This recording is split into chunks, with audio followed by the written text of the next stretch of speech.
வந்தனம் குருநாதா.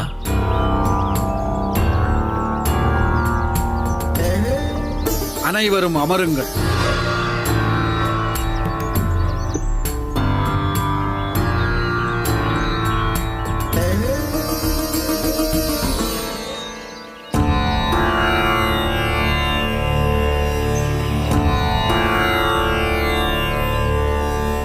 அடடே ராமானுஜா, வந்துவிட்டாயா? உன்னை இங்கு இப்போது காண்பது எனக்கு எவ்வளவு ஆனந்தமாக இருக்கிறது தெரியுமா?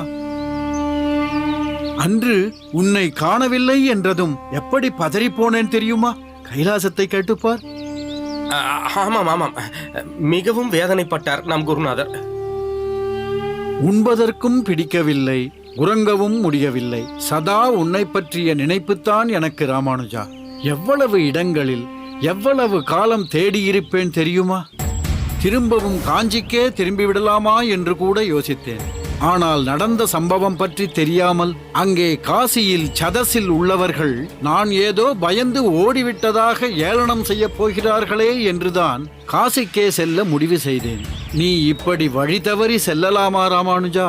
எங்களோடு வந்தவன் நீ என்னுடனேயே இருந்திருக்க வேண்டியதுதானே? அடியேனும் எதிர்பார்க்கவில்லை. விதியின் சதியோ என்றுதான் தோன்றுகிறது.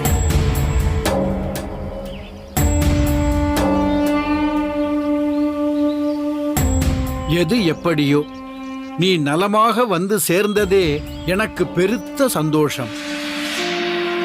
நீ ஒரு சிரமமும் இல்லாமல் காஞ்சி வந்து சேர்ந்தாய்ப்பார். அதற்கு ஒரு விதத்தில் நானே காரணம். எப்படி என்கிறாயா? சதசில் என் தேகம்தான் இருந்தது, நினைவு முழுவதும் நீதான் இருந்தாய். உன்னை பற்றிய என் நினைப்பே உன்னை நல்ல விதமாக ஊர் வந்து சேரும்படி செய்துவிட்டது. என்ன ராமானுஜா, நான் சொன்னதில் உனக்கு நம்பிக்கை வரவில்லையா? உன் முகத்தில் மலர்ச்சியே இல்லையே. என்னவென்று சொல்வேன் குருநாதா? கோவிந்தன், என் கோவிந்தன் என்று என் அருகில் இல்லையே சுவாமி. ஓ, அவனை பற்றி சிந்தித்துக் கொண்டிருக்கிறாயா? அவன் எங்கும் செல்லவில்லையே, ஓர் உன்னதமான நிலையை அடைந்து விட்டான். உள்ளங்கை கொணர்ந்த நாயனாராக ஆகிவிட்டான். அதை தெரிந்து நீ சந்தோஷமல்லவா அடைய வேண்டும்? கல்வியின் இறுதியில் அவரவர்கள் உயர்வான நிலையை அடைவதுதானே இலக்கு. அது அவனுக்கு சீக்கிரமே வாய்த்துவிட்டது. குருவருள் திருவருளாய் சிவன் உருவாய் அவனிடம் வந்து சேர்ந்து விட்டது.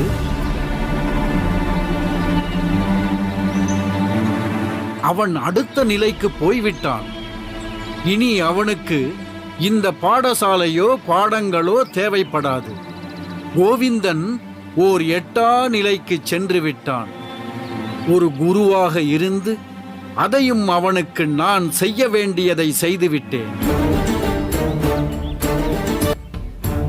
நான் இன்று ஏற்கனவே எடுத்த பாடங்களை பற்றி சுருக்கமாக தெரிவிக்கலாம் என்றிருந்தேன். ஆனால் சதஸ் முடிந்து வந்திருக்கும் நீங்கள் அனைவரும் மிகவும் ஆர்வமாகவும் புதிதாக நடத்தும் பாடத்தில் மிகவும் ஊக்கத்துடனும் இருக்கிறீர்கள் என்று நினைக்கிறேன். மேலும் நாம் அனைவரும் ராமானுஜனை பிரிந்த பதைப்பதைப்போடு இங்கு வந்தோம். ஈஸ்வர சங்கல்பத்தால் ராமானுஜனை மீண்டும் நாம் சந்தித்திருக்கிறோம். ராமானுஜனோ உபனிஷத் பாடத்தில் மிகவும் ஊக்கத்துடன் கவனம் செலுத்துவான். எனவே இன்று புதிதாக ஒரு பாடம், அதுவும் பிரம்மத்தை பற்றிய நுட்பமான விளக்கத்தை உங்களுக்கு இப்போது போதிக்கப் போகிறேன். குருதேவா, அது எந்த உபநிஷத்திலிருந்து என்று நாங்கள் அறிந்து கொள்ளலாமா? தாராளமாக. நான் இன்று எடுக்கப் போகும் பாடம் தைத்ரியோ உபனிஷத். ஆனந்தவல்லி என்னும் பகுதியில் உள்ள ஸ்லோகங்கள். முதல் ஸ்லோகம் என்னவென்று பார்க்கலாம். ஓம் பிரம்ம விதாப்னோதி பரம் ததேஷாப்யுக்தா சத்யம் ஞானமனந்தம் பிரம்ம. இதன் பொருள் பிரம்மவித், அதாவது பரம்பொருளை அறிந்தவன். பரம் ஆம்னோதி, மிக மேலான நிலையை அடைகிறான். தத் ஏஷா அப்யுக்தா, அதை பற்றி, அதாவது பிரம்மத்தை பற்றி இவ்வாறு சொல்லப்படுகிறது: சத்தியம், ஞானம், அனந்தம்.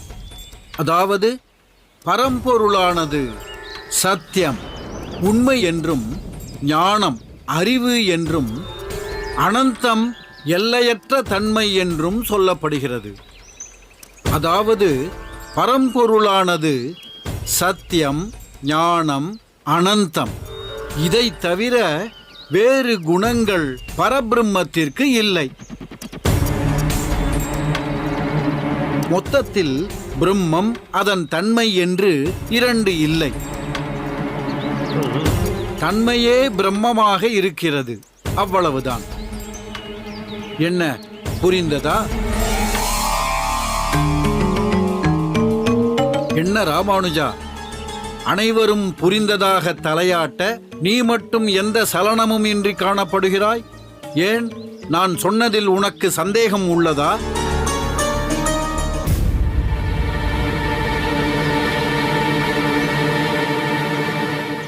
இல்லை குருநாதா, தாங்கள் மேலே பாடங்களை நடத்துங்கள். அது எப்படி? உன் முக குறிப்பின்படி என் கருத்தில் உடன்படாதது போலல்லவா தெரிகிறது? அது என்னவென்று சொல். சரி, நீ மௌனம் சாதிப்பதால் நான் சொன்ன கருத்தை நீ ஏற்றுக்கொண்டு விட்டாய் என்று எடுத்துக்கொள்ளட்டுமா? இல்லை, அடியனின் மௌனத்திற்கு அர்த்தம் அதுவல்ல குருநாதா. பிறகு உன் மௌனத்திற்கு வேறு அர்த்தம் இருக்கிறதா? அல்லது என் கருத்திற்கே வேறு அர்த்தம் உன்னிடம் இருக்கிறதா? நான் சொன்னதே முடிவான கருத்து. இல்லை, அது முடிவான கருத்தாக இருக்க முடியாது.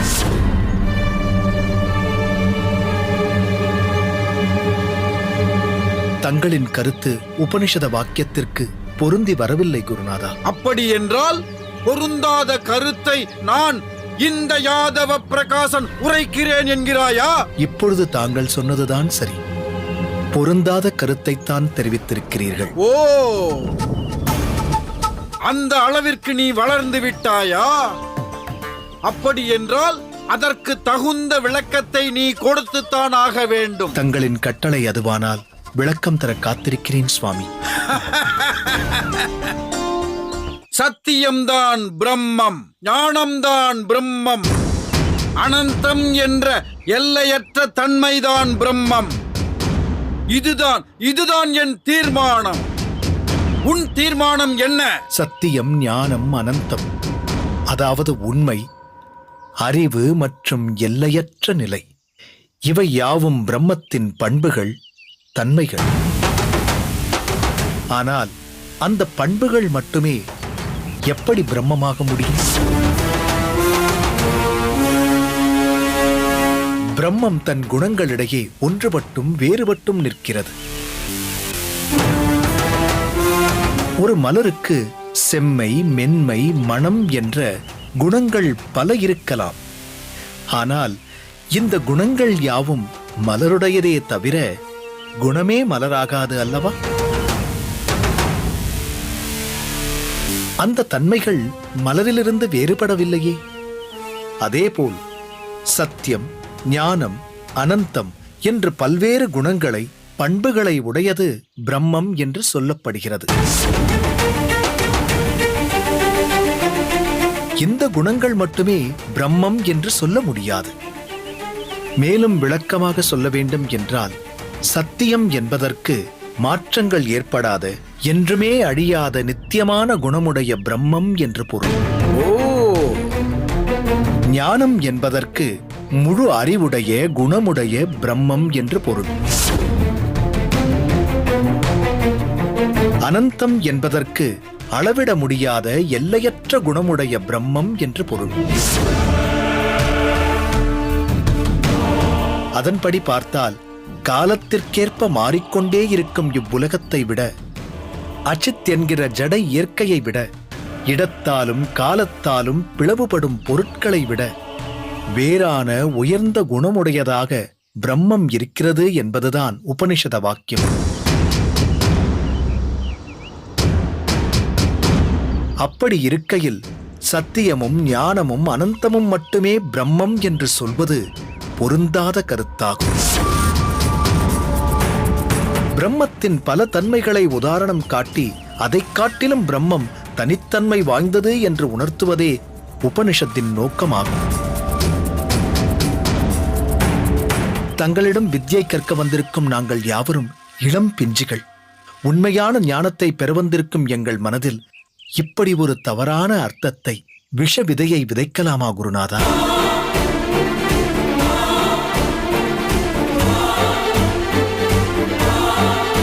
விதைக்க கூடாதுதான். அதை விதைத்து விட்டால் மொத்தமும் நாசமாகிவிடும் என்பது உண்மைதான். அதனால் நான் ஒரு முடிவுக்கு வந்துவிட்டேன். என்ன முடிவு குருநாதா? விஷ விதையை பிடுங்கி எறியப் போகிறேன். களைகளை வேரோடு அறுக்கப் போகிறேன். இந்த யாதவ பிரகாசனின் கருத்தை பொய் என்று உரைக்கும் இந்த ராமானுஜனை பாடசாலையை விட்டு துரத்தப் போகிறேன்.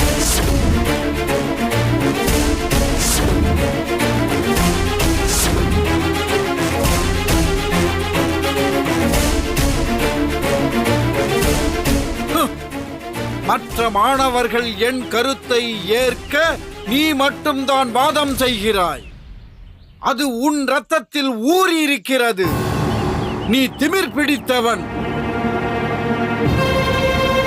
உன் கருத்து இதற்கு முன்பிருந்த ஆச்சாரியர்களின் கொள்கைக்கு முரணாக இருக்கிறது. நீ அதிக பிரசங்கி. இனி உனக்கு இந்த யாதவ பிரகாசனின் பாடசாலையில் இடம் கிடையாது. போ போ இங்கிருந்து. இல்லை சுவாமி, அடியேன். எதுவும் பேசாதே. நீ மாணவனாக இருக்க வேண்டியவனே அல்ல, ஆசானாக இருக்க வேண்டியவன். அதிலும் ஆசான்களின் கருத்தையே தவறு என்று சொல்லும் ஆசான்களுக்கெல்லாம் ஆசானாக இருக்க வேண்டியவன் நீ. என் பாடசாலையில் நான் சொல்லும் கருத்தை கேட்கும் மாணவர்களுக்கு மட்டும்தான் இடம் உண்டு.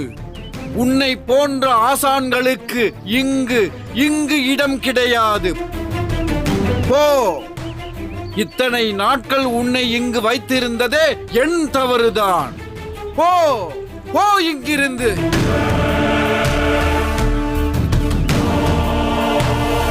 ராமானுஜா, இன்னும் எதற்கு இங்கு நிற்கிறாய்?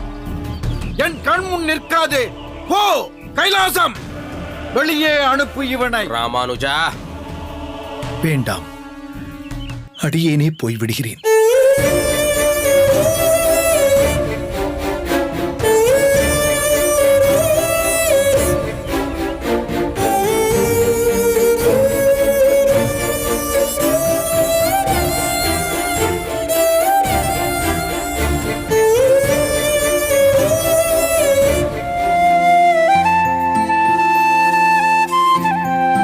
தஞ்சா, எல்லாவற்றையும் எடுத்து வைத்து விட்டாய் அல்லவா? எடுத்து வைத்து விட்டேன் அம்மா. மாற்றுப் புடவைகள் 3 அல்லது 4 போதும். அதையே துவைத்து உடுத்திக் கொண்டு விடுவேன். யாத்திரையில் அதிக சுமை இல்லாமல் பார்த்து கொள்ள வேண்டும். ஆகட்டும் அம்மா, அப்படித்தான் வைத்தும் இருக்கிறேன். மேலும் ஒரு குடுவையில் நெல் பொரி, மற்றொன்றில் அவல் என்று எடுத்து வைத்துள்ளேன் அம்மா. நல்ல காரியம் செய்தாய். இவை இரண்டிற்கும் யாத்திரையில் எடுத்து செல்ல தோஷம் கிடையாது. நீ மிகவும் சமர்த்து. தஞ்சா, சொல்லுங்கள் அம்மா. தனியாக பராமரிக்க முடியும் அல்லவா உன்னால்? முடியும் அம்மா. நீங்கள் தைரியமாக யாத்திரை போய் வாருங்கள். விருப்பமான திவ்ய தேசங்களை தரிசித்து வாருங்கள். அதற்கில்லை, நான் தைரியமாகத்தான் இருக்கிறேன். அது ராமானுஜன் ஏதாவது படபடவென்று பேசிவிட்டால் மனம் வெதும்பி போய்விடாதே. மனதிற்கு பட்டதை சட்டென்று பேசும் சுபாவம் அவனுக்கு. நீ சற்று பார்த்து நடந்து கொள் தஞ்சா. நான் பார்த்து நடந்து கொள்கிறேன் அம்மா. நீங்கள் எதற்கும் கவலைப்பட வேண்டாம். வேண்டுமென்றால் உன் அம்மாவிடம் சொல்லி இங்கு வந்து தங்கியிருக்க சொல்லேன். அதற்கெல்லாம் இப்போது அவசியமே இல்லை. தேவைப்பட்டால் பார்த்துக் கொள்கிறேன். நீங்கள் எதை பற்றியும் நினைத்து மனதை அலட்டிக் கொள்ள வேண்டாம். சரி, உன் பேச்சிலேயே தெரிகிறது நீ எதையும் சமாளித்து விடுவாய் என்று. அது போதும் எனக்கு. நான் ஒரு கவலையும் இனி படப்போவதில்லை. ராமானுஜன் பாடசாலையிலிருந்து வந்ததும் அவனிடம் சொல்லிக்கொண்டு புறப்பட வேண்டியதுதான். இதோ பாடசாலையிலிருந்து வந்துவிட்டேன் அம்மா.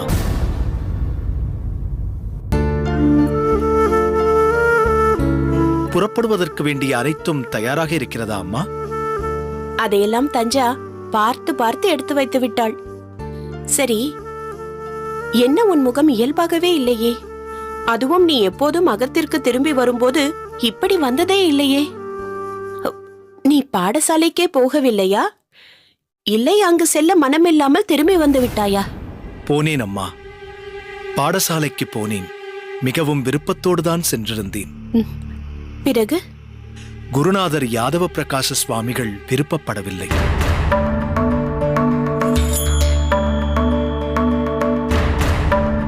என்னடா சொல்கிறாய் நீ? அவர் அழைத்திருப்பதாக சொல்லித்தானே நீ பாடசாலைக்கு சென்றாய். பிறகு இப்போது என்ன வந்தது? என்னவென்று சொல்வதம்மா, இன்றும் ஒரு விஷயத்தில் விவாதம் வந்தது. புரியும்படி சொல் ராமானுஜா. யாருக்கும் விவாதம் வந்தது? அடியேனுக்கும் குருநாதருக்கும் இடையேதான் விவாதம் வந்தது. ஒரு சிறந்த தத்துவம், உபனிஷத வாக்கியம், அதற்கு சற்றும் ஒவ்வாத ஒரு கருத்தை முன்வைத்தார் குருநாதர். அதை ஏற்க மறுத்து அதற்கு சரியான கருத்தை முன்வைக்க அடியேனின் மனம் ஆணையிட்டது. அடியேனும் ஒரு தெளிவான கருத்தை எடுத்துரைத்தேன். ஆனால் அதை ஏற்காமல் இனி இப்பாடசாலைக்கு அடியேன் வர தேவையில்லை என்று முடிவாகச் சொல்லிவிட்டார்.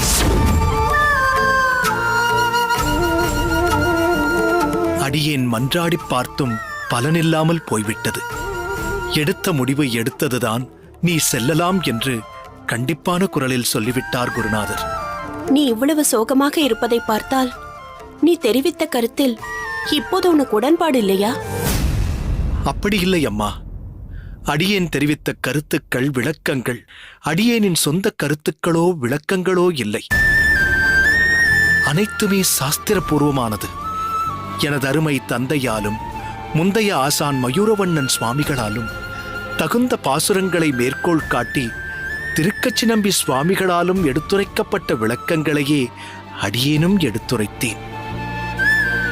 ஆனால் அவற்றையெல்லாம் குருநாதர் யாதவ பிரகாச சுவாமிகள் ஏற்க மறுத்துவிட்டார். தன் கருத்தை அவமதிப்பதாக எடுத்துக்கொண்டு விட்டார். ஆனால் அவரை அவமதிக்கும் எண்ணம் அடியேனுக்கு கிஞ்சித்தும் இல்லை அம்மா. பிறகென்ன ராமானுஜா? தகுந்த விளக்கத்தை கொடுத்திருக்கிறாய், அவரோ அதை ஏற்க மறுத்திருக்கிறார். இதில் நீ வருத்தமடைய ஒரு அவசியமும் இல்லை. இருப்பினும் ஏனம்மா இப்படியெல்லாம் நடக்க வேண்டும்? திரும்ப திரும்ப அடியேனுக்கும் குருநாதருக்கும் இடையே இப்படி ஒரு தர்க்கம் வருவானேன்? குரு சிஷ்ய உறவில் இப்படி ஒரு பெரு விரிசல் ஏன் வர வேண்டும்? அதை நினைத்துத்தான் வருத்தமாக இருக்கிறது. அப்படி என்றால் நீ தெரிவித்த கருத்துக்களை விலக்கிக் கொள்வதாகவும் பொறுத்தருளும்படியும் உன் ஆசானிடம் யாசிக்கப் போகிறாயா? இல்லை அம்மா, இல்லை. அப்படி ஒருபோதும் அடியேனால் சொல்ல முடியாது. அடியேன் தவறான கருத்துக்களை சொன்னால் அல்லவோ யாசிக்க வேண்டும். அடியேன் தெரிவித்த கருத்துக்கள் பூர்வாச்சாரியார்கள் விளக்கி அருளிய ஒப்பில்லா உயர்ந்த விளக்கங்கள், பல சாஸ்திரங்களால் அலசி ஆராயப்பட்ட மிகச்சிறந்த வியாக்கியானங்கள். அப்படி இருக்கையில் அடியேன் அவர்கள் அடியொற்றிச் சொல்லிய கருத்துக்களை விலக்கிக் கொண்டால் அடியேன் அவர்களுக்கு துரோகம் செய்தவன் ஆகிவிடுவேன் அம்மா. அடியேனின் தகப்பனாரோ, மதிப்பிற்குரிய மயூரவண்ணன் சுவாமிகளோ, அன்புக்குரிய திருமலை நம்பி மாமாவோ, மரியாதைக்குரிய திருக்கச்சி நம்பி சுவாமிகளோ அடியேனை அப்படி வளர்க்கவில்லை அம்மா. தகுந்த கருத்தை தகுந்த இடத்தில் தெளிவாகவும் துணிவாகவும் எடுத்துச் சொல்லவே அடியேனை பழக்கப்படுத்தி இருக்கிறார்கள். எனவே அடியேன் எடுத்துரைத்த பூர்வாச்சாரியார்களின் கருத்தை என் நிலையிலும் பின்வாங்குவதாக இல்லை. எல்லா விதத்திலும் சாரமான, உயர்வான, தெள்ளத் தெளிவான, சத்தியமான, அறிவுபூர்வமான விளக்கங்களைத்தான் மேற்சொன்னவர்கள் அடியேன் மனத்துள் விதைத்திருக்கிறார்கள். அதை எப்படி அலட்சியப்படுத்துவது? என்னுள் எழுந்த பல சந்தேகங்களுக்கும் அவர்கள் கொடுத்த விளக்கங்கள்தான் சரியானதாகவும் பொருத்தமானதாகவும் இருக்க, அதைத்தான் அடியேனும் குருநாதர் யாதவ பிரகாச சுவாமிகளிடம் தெரிவித்தேன். ஆனால் அச்சம்பவம் அடியேனின் கல்வியை தொடர முடியாமல் செய்துவிட்டது. கல்வியை பூரணமாக கற்க வேண்டும் என்று தகப்பனாரின் விருப்பத்தை பூர்த்தி செய்ய இயலாத ஒரு துர்பாக்கியமான நிலைக்கு ஆளாகிவிட்டு இப்போது உங்கள் முன் நின்று கொண்டிருக்கிறேன் அம்மா, நின்று கொண்டிருக்கிறேன். ராமானுஜா, கவலைப்படாதே. நீயாக உன் கல்வியை துறந்து வரவில்லை, துரத்தப்பட்டு வந்திருக்கிறாய். அதனால் உன் தகப்பனார் நிச்சயம் வருத்தமடைய மாட்டார். அவரின் ஆன்மா உன் மீது ஆசைகளை அளித்துக் கொண்டுதான் இருக்கும். அம்மா, தங்களின் உணர்வுபூர்வமான வார்த்தைகள் மனதிற்கு தெம்பை தருகின்றன. இருப்பினும் தடைபட்ட கல்வியை இனி அடியேன் யாரிடம் தொடர்வேன்? இதுதான் இப்போது என் முன் நிற்கும் கேள்வி. ராமானுஜா, நான் சொல்வதை கவனமாக கேள். உன்னுள் எழும் எத்தனை கேள்விகளுக்கும் விடையளிக்கக்கூடியவர் ஒரே ஒருவர்தான். அவர் திருக்கச்சி நம்பி சுவாமிகள்தான். உன்னை பலவாறாக கல்வி கேள்விகளில் தயார்படுத்திய உன் தகப்பனார் வழிகாட்டியாக திருக்கச்சி நம்பி சுவாமிகளை அடையாளம் காட்டிவிட்டுத்தான் சென்றிருக்கிறார். இன்றும் நம் குடும்பத்தின் மீது அக்கறை கொண்டிருப்பவர் அவர்தான். நீ அவரை சென்றடைந்து அவர் காட்டியருளும் வழியில் உன்னை இணைத்துக் கொள்வதுதான் சரியாக இருக்கும். உன் விசனத்தை போக்கி ஆக்கமும் ஊக்கமும் அளிப்பவர் திருக்கச்சி நம்பிகள்தான். நீ அவரை தஞ்சமென்று அடைந்துவிடு. நீ மேற்கல்வி என்று வேறு எங்கும் செல்ல வேண்டாம். நானும் இப்போதுள்ள சூழ்நிலையில் யாத்திரையும் செல்ல போவதில்லை. அம்மா, நீங்கள் அப்படி சொல்ல வேண்டாம். செல்ல இருப்பதோ ஒரு புனித யாத்திரை, தீர்த்த யாத்திரை. தாங்கள்தான் அடியேனுக்கு ஒரு தீர்வை அருளியிருக்கிறீர்களே, அதன்படி இன்றே திருக்கச்சி நம்பி சுவாமிகளை சந்தித்து அவர் காட்டும் வழியை பின்பற்றி செல்லப் போகிறேன். அதே சமயத்தில் நீங்கள் புறப்பட்ட யாத்திரையை நிறுத்தாது ஏற்கனவே நிச்சயித்தபடி தீர்த்த யாத்திரைக்கு புறப்படுங்கள். அது எல்லா விதத்திலும் உங்களுக்கு மனசாந்தியை கொடுக்கும். எதையும் யோசிக்க வேண்டாம் அம்மா, அனைத்தும் அந்த பகவான் இச்சைப்படியே நடக்கிறது. அடியேனுக்கும் ஒரு வழியை அவர் நிச்சயித்திருப்பார். நீங்கள் ஒரு குழப்பமும் இன்றி இன்றே யாத்திரைக்கு ஆயத்தமாகுங்கள். சரி ராமானுஜா, நீ சென்று கை கால்களை அலம்பிக் கொண்டு பெருமாளை சேவித்துவிட்டு வா. தளிகையும் ஆகிவிட்டது. மற்றவற்றை போஜனம் செய்த பின் பேசிக்கொள்ளலாம்.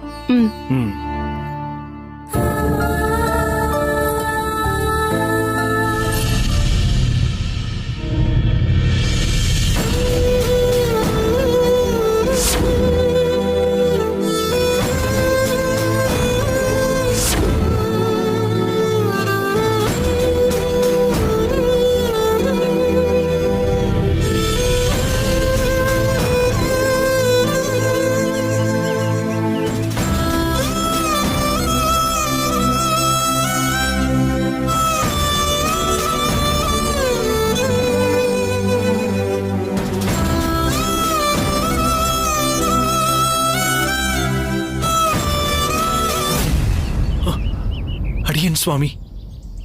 பதட்டப்பட வேண்டாம். என்னவாயிற்று ராமானுஜா? எதையோ பறிகொடுத்தது போல் இப்படி உட்கார்ந்து கொண்டிருக்கிறாய், என்ன விஷயம்? தாங்கள் கோயிலில் ஆலவட்ட கைங்கரியம் முடித்து மதியம் நடை சாத்திய பிறகு இங்கு வருவீர்கள் என்று எதிர்பார்த்து காத்துக் கொண்டிருந்தேன். அப்படி என்ன அவசரம் ராமானுஜா? அவசரம் மட்டுமல்ல, அவசியமும் கூட. அதுவும் தங்களை தனிமையில் சந்தித்து அடியேனுடைய நிலைமையை பகிர்ந்து கொள்ள வேண்டும் என்று காத்துக் கொண்டிருக்கிறேன். புரிகிறது. ஆனால் நீ ஒன்றை தெரிந்து கொள்ள வேண்டும். இவ்வுலகில் வாழும் வரை நாம் பிரச்சனையோடுதான் வாழ வேண்டும். எந்த ஒரு மனிதன் தனக்கு பிரச்சனைகளே இல்லை என்று சொல்கிறானோ அவன் தவறான பாதையில் பிரயாணித்துக் கொண்டிருக்கிறான் என்றுதான் அர்த்தம். பிரச்சனை நம்மை பக்குவப்படுத்தும். அதை சந்தித்து தீர்வு காண்பதுதான் நமது பணியே. தாங்களா இப்படி கூறுவது? பிறகு பூலோகத்தின் விதியே பிரச்சனைகளை சந்திப்பதுதானே. பகவானே பூலோகத்தில் அவதாரம் எடுக்கும் காலங்களில் அவன் சந்திக்காத பிரச்சனைகளா? பகவான் பூலோகத்தில் தோன்றும் பொழுது அவனை சிந்தித்தவர்களை விட நிந்தித்தவர்களே அதிகம். அதிலும் நீ ஒரு கிரகஸ்தன். குடும்ப வாழ்க்கையில் ஈடுபடுபவர்களுக்கு பிரச்சனை என்பது இயல்புதானே ராமானுஜா? குடும்பத்தில் பிரச்சனை வந்தால் கவலை இல்லை, பேசி தீர்த்துக் கொள்ளலாம். குருநாதரிடம் பிரச்சனை வந்தால்? என்ன சொல்கிறாய்? மீண்டும் பாடசாலையில் ஏதாவது பிரச்சனையா? அடியேன் கூட தஞ்சமாம்பாள் தான் எதையோ புரிந்து கொள்ளாமல் ஏதோ சொல்லியிருக்கிறாள் என்று நினைத்தேன். அவைகள் மறுக்கக்கூடியதாக இருந்தாலும் எளிதில் மறக்கக்கூடியதாகவும் இருக்கிறது. ஆனால் பாடசாலையில் கல்வி கற்கப் போவது வேதத்தின் அர்த்தங்களை தெரிந்து கொள்வதற்காகத்தான். ஆனால் யாதவ பிரகாசரின் பாடசாலையில் மட்டும் அனைத்தும் அனர்த்தங்களாக இருக்கிறது. என்னவாயிற்று ராமானுஜா? யாதவ பிரகாச சுவாமிகளின் வியாக்கியானங்கள் நம் சம்பிரதாயத்திற்கு எதிராக இருக்கிறது. இருக்கட்டும், அதை திருத்தி பணி கொள்ளவே உன்னை எங்க அனுப்பி இருக்கிறோம். இன்று யாதவ பிரகாசர் சத்தியம் அனந்தம் பிரம்மம் மிக அழகாக ஆரம்பித்து அவசியமற்ற அர்த்தங்களுடன் அடியேனை கலங்கச் செய்து விட்டார். என் தந்தையிடமும் மாமா திருமலை நம்பிகளிடமும் பயின்ற சத் விஷயங்களை கொச்சைப்படுத்தி அடியேனை இம்சித்து விட்டார்.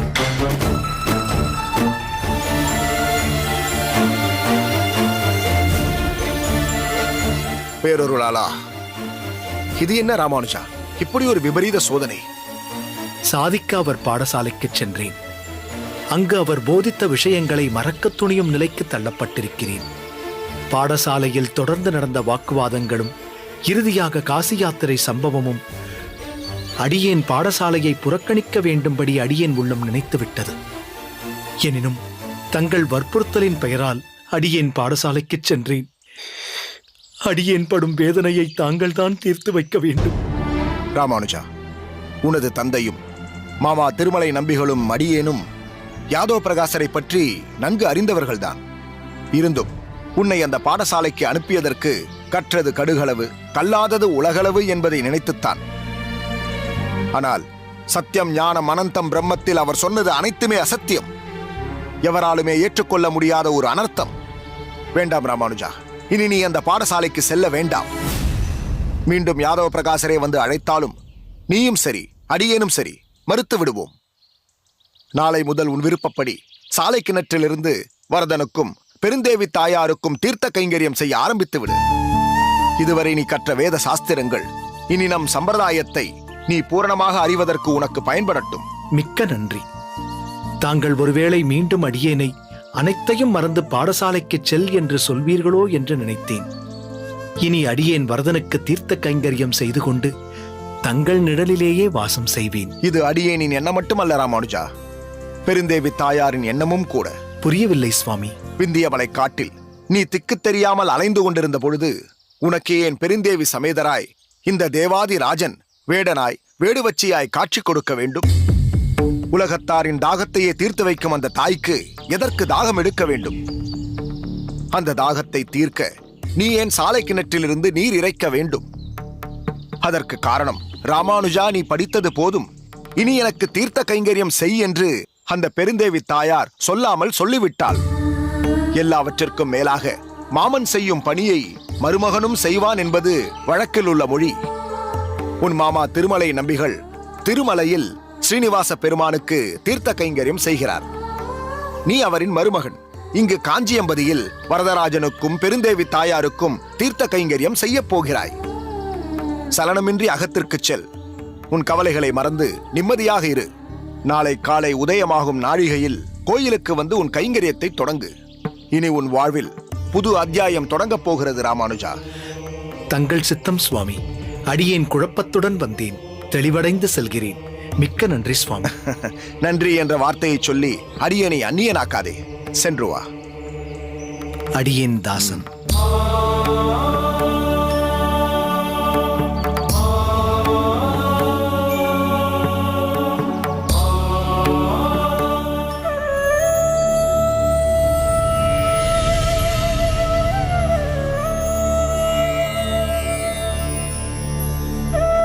வந்தனம் சுவாமி.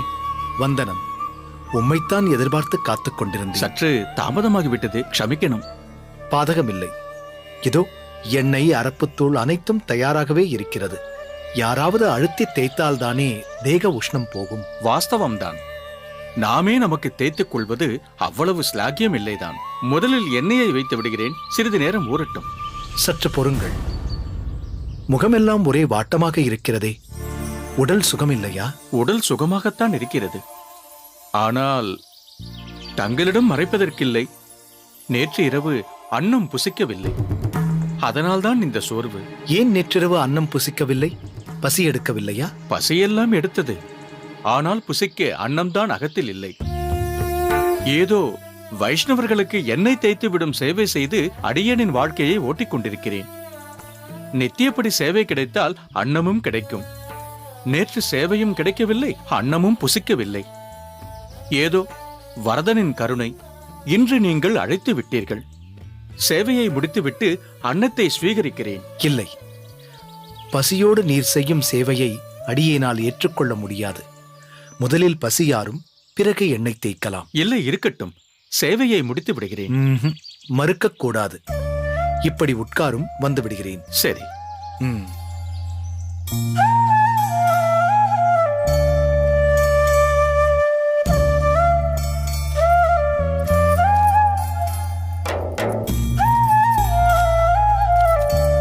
தஞ்சா, என்ன சுவாமி? எண்ணெய் தேய்க்க வந்திருக்கிறாரே பரந்தாமன், பாவம் பசியோடு வந்திருக்கிறார். அவருக்கு அன்னமிடு, பிறகு எண்ணெய் தேய்க்கட்டும். சரியாக போயிற்று. இப்பொழுதுதான் காய்கறிகளையே நறுக்கிக் கொண்டிருக்கிறேன். பிறகு எப்படி அன்னமிடுவது? இனிமேல் தான் தளிகையே செய்ய வேண்டும். அப்படியா? சரி, பழைய அன்னம் ஏதாவது கொடு. பசி ருசி அறியாது. பசித்தவனுக்கு பழைய அன்னமே பரமான்னம். நிச்சயம் ஸ்வீகரிப்பார். பழைய அன்னம் எங்கிருக்கிறது என்று சொல், அடியேனே பரிமாறுகிறேன். அது சரி. மீந்து போகும் அளவிற்கா நம் மகத்தில் தளிகை செய்கிறோம்? அளவோடு செய்வதற்கே நான் படும் பாடு எனக்குத்தான் தெரியும். பழைய அன்னம் எல்லாம் இல்லை. தளிகை செய்தால்தான் உங்களுக்கே போஜனம்.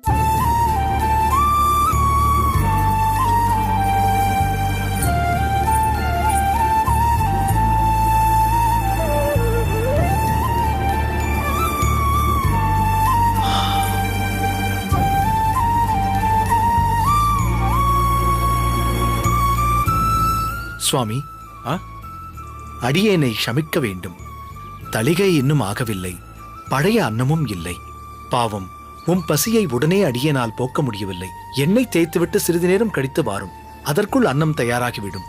இருக்கட்டும் சுவாமி, இல்லாத ஒன்றை கேட்டு உம்மை அடியேன் தர்ம சங்கடத்தில் ஆழ்த்து விட்டேன். நீர்தான் எம்மை க்ஷமிக்க வேண்டும். பக்கத்து வீதியில் உள்ள நாராயணன் அகத்தில் இந்நேரம் தளிகை தயாராகி இருக்கும். உங்களுக்கு சேவை செய்துவிட்டு அங்குதான் செல்கிறேன். அடியேன் அங்கேயே அன்னம் சுவீகரித்துக் கொள்கிறேன். நீங்கள் இப்படி உட்காருங்கள்.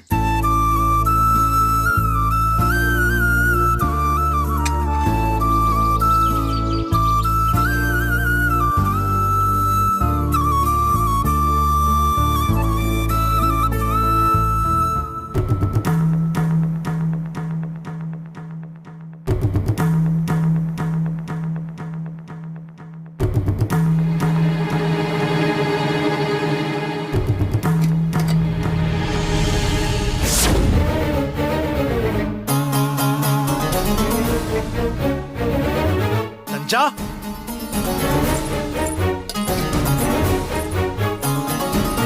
இங்கேதானே இருக்கிறேன். அனுஷ்டானத்திற்கு ஜலம் கொண்டு வந்தேன். அனுஷ்டானத்தை நான் பார்த்துக் கொள்கிறேன். இது என்ன பாத்திரம்? அது தெரிகிறது. இதனுள் என்ன இருக்கிறது? பதில் சொல். பாத்திரத்திற்குள் என்ன இருக்கிறது? நேற்றைய தினம் தளிகை செய்த பழைய அன்னம் இருக்கிறது. இதைத்தானே சிறிது நேரத்திற்கு முன்பு அந்த ஸ்ரீ வைஷ்ணவரிடம் கொடுக்க இருக்கிறதா என்று கேட்டேன். மௌனமாக இருந்தால் என்ன அர்த்தம்? பாவம் அந்த பரந்தாமன் பசிக்கிறது என்று வாய்விட்டே சொன்னார். இதை அளித்திருந்தால் வயிறும் நிறைந்து மனமும் நிறைந்து உன்னை வாழ்த்தியும் சென்றிருப்பார். இதுவரை வாங்கிய வாழ்த்தொலிகளே எனக்கு போதும். நில் தஞ்சா.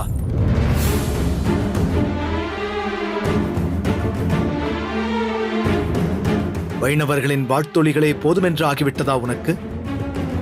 இவ்வண்ணத்தை நீயோ நானோ ஸ்வீகரிக்கப் போவதில்லை. பரந்தாமன் ஒரு ஏழை அந்தணன். பழைய அன்னமே யதேஷ்டம் என்று நினைப்பவர். தூக்கி எறியப் போவதை பரந்தாமனுக்கு அளித்தால் குறைந்தா போய்விடுவாய். குறையாது, தொடரும். என்ன பிதற்றல் இது?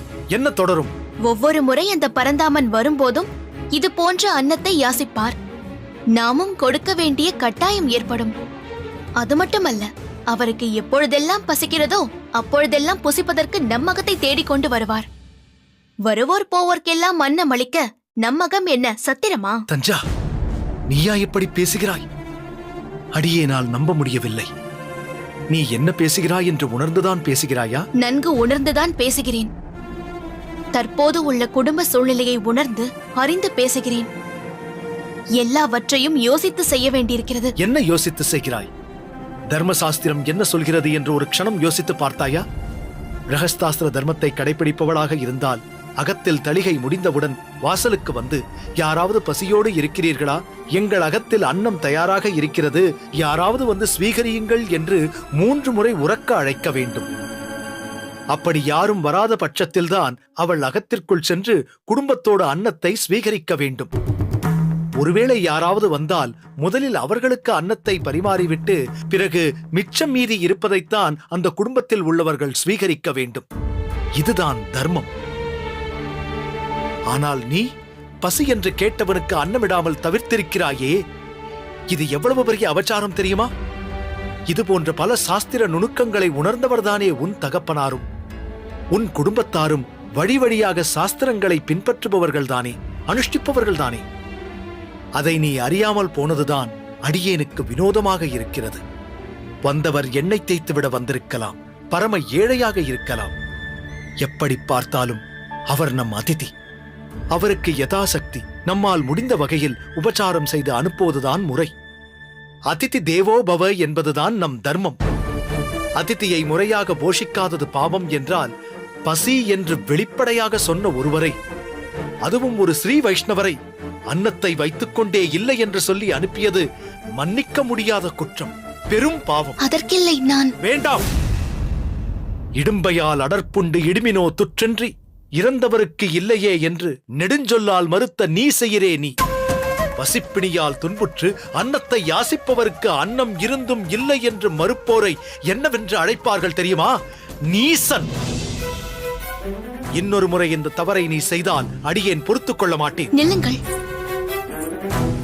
நான் எது வேண்டுமானாலும் ஆகிவிட்டு போகிறேன். தளிகை சற்று நேரத்தில் தயாராகிவிடும். போஜனம் செய்துவிட்டு பிறகு செல்லுங்கள். முதலில் பசித்திருப்பவர் புசித்து பசியாற வேண்டும். அவர் பசியாறினால்தான் அடியேன் மனதாரும், மனதாறினால்தான் வயிறும் ஆறும்.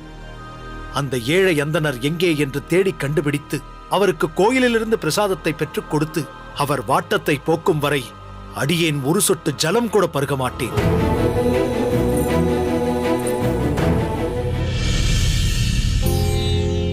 ஓயும் மூப்பும் பிறப்பு இறப்பு பிணி வீயுமாறு செய்வான் திருவேங்கடத்து ஆயன்.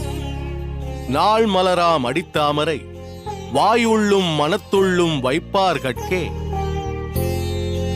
திருவேங்கடத்து தலைவனின் திருவடி தாமரையை வாயினாலும் மனத்தாலும் சிந்திப்போருக்கு முதுமை, பிறப்பு, இறப்பு, நோய் அழியுமாறு செய்வான் என்கிறது இந்த பாசுரம். அடியேன் தாசன். வாருங்கள். தண்டம் சமர்ப்பிக்கிறேன். என்றென்றும் பகவத் சேவையில் திளைத்திருப்பாயாக. எழுந்திரு. சுவாமி, அடியேனை அடையாளம் தெரிகிறதா? எங்கோ பார்த்த ஞாபகம். அடியேன் பரதன் கோவில் பட்டர். தாங்கள் காஞ்சிக்கு எழுந்தருளிய போது சன்னதியில் என்னை பார்த்திருப்பீர்கள். ஓ, காஞ்சி பட்டரா? நினைவுக்கு வந்துவிட்டது. நலமாயிருக்கிறீரா? வரதன் அருளால் குறை ஒன்றும் இல்லை சுவாமி. என்ன, அரங்கனை சேவிக்க வந்தீரோ? அரங்கனை மட்டுமல்ல, ஆச்சாரியரையும் சேவிக்க வந்தேன். அரங்கனை இனிமேல் தான் சேவிக்க வேண்டும். சரி, காஞ்சி எப்படி இருக்கிறது? பேரருளாளனும் பெருந்தேவி தாயாரும் இருக்கும் வரை காஞ்சிக்கு குறையது. உண்மைதான். திருக்கச்சி நம்பி எப்படி இருக்கிறான்? உங்கள் நினைவுதான் சுவாமி. அல்லும் பகலும் வரதன் தொண்டு இருந்தாலும் தங்களை ஒருமுறையாவது இங்கு வந்து காண வேண்டும் என்று ஏங்குகிறார். திருக்கச்சி நம்பிகளுக்கு அதுதான் எப்பொழுதுமே எண்ணம். ஆனால் பாவம், வரதனை விட்டு வர மனமில்லை. சீடர்களில் தனித்துவம் பெற்றவன் திருக்கச்சி நம்பி. பிறர் நலம் பேணியே வாழ்வை நடத்திக் கொண்டிருப்பவன். இடையில் தாங்கள் நோய்வாய்ப்பட்டு அவதிப்படுவதை கேட்டு மிகவும் நொந்து போய்விட்டார். அடியேனும் சொல்லுவேன், தங்களை ஒருமுறையாவது திருவரங்கம் சென்று சேவித்துவிட்டு வாருங்கள் என்று.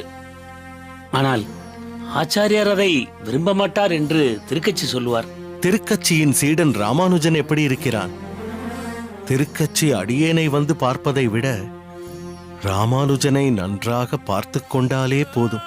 திருக்கச்சி நம்பிகள் இருக்கும்போது ராமானுஜனுக்கு என்ன குறை? அவர் கண்காணிப்பில்தான் ராமானுஜர் இயங்குகிறார். ராமானுஜரின் தந்தை பரமபதம் அடைந்த பிறகு திருக்கச்சி நம்பி சுவாமிகளின் அறிவுரைப்படிதான் ராமானுஜர் நடந்து கொள்கிறார். கேள்விப்பட்டேன். ராமானுஜனை யாதவ பிரகாசர் பாடசாலையில் சேர்த்து விட்டதே திருக்கச்சி நம்பிதானே? அங்குதானே ராமானுஜன் கல்வியை தொடர்கிறான். அதெல்லாம் முன்பு சுவாமி. இப்போது ராமானுஜரின் படிப்பு முடிந்துவிட்டது. இல்லை இல்லை, முறிந்துவிட்டது என்றே சொல்லலாம். சற்று விளக்கமாக கூறும். யாதவ பிரகாசரிடம் தர்க்கம். ராமானுஜரை பொறுத்த மட்டில் வேதத்தை, வேதத்தின் உட்பொருளை தவறாகச் சொன்னால் பழிச்சென்று திருத்தி விடுவார். யாதவ பிரகாசர் பெரிய கல்விமான் தான். ஆனாலும் ராமானுஜர் விஷயத்தில் தவறாகவே அர்த்தம் சொல்வார். அடிக்கடி இருவரும் வாதிப்பார்களாம். தற்போது அனந்தம் பிரம்மம் ஸ்லோகம் பற்றி வாதம். யாதவ பிரகாசர் தெரியாமல் சொல்கிறாரா அல்லது வேண்டுமென்றே ராமானுஜரின் கோபத்தை கிளறும்படி சொல்கிறாரா என்றே தெரியவில்லை. மொத்தத்தில் இப்போது நிரந்தரமாக பாடசாலையிலிருந்து வெளியே வந்து விட்டார் ராமானுஜர். அதன் பிறகு? ஆம் சுவாமி, இப்போது வரதன் கோயிலில் ராமானுஜர் தான் தீர்த்த கைங்கரியம். திருக்கச்சி நம்பி சுவாமிகள் தான் ஏற்பாடு செய்தார். பட்டரே, நல்ல செய்தி சொன்னீர்கள். உமது செய்தி என் செவியில் தேனாய் பாய்கிறது. ராமானுஜன் வாழ்க்கையில் ஏற்பட்ட இந்த திருப்பத்தால் நிச்சயம் நன்மையே பிறக்கும் என்பது அடியேனின் நம்பிக்கை. சரி சுவாமி, அடியேன் உத்தரவு வாங்கிக் கொள்கிறேன். சரி, பெருமாளை சேவித்துவிட்டு வரும்போது மடத்தில் அமுது செய்துவிட்டு செல்லுங்கள். அப்படியே ஆகட்டும் சுவாமி. வந்தனம். வாருங்கள் சுவாமி. காஞ்சி பட்டர் ராமானுஜனின் படிப்பு முடிந்துவிட்டது என்றதும் தங்களுக்கு அப்படி என்ன சந்தோஷம்? அது உனக்கு புரியாது. சரி, நீ பெரிய நம்பியை பார்த்து உடனடியாக அடியேன் மடத்திற்கு அழைத்ததாக வரச் சொல். உத்தரவு சுவாமி.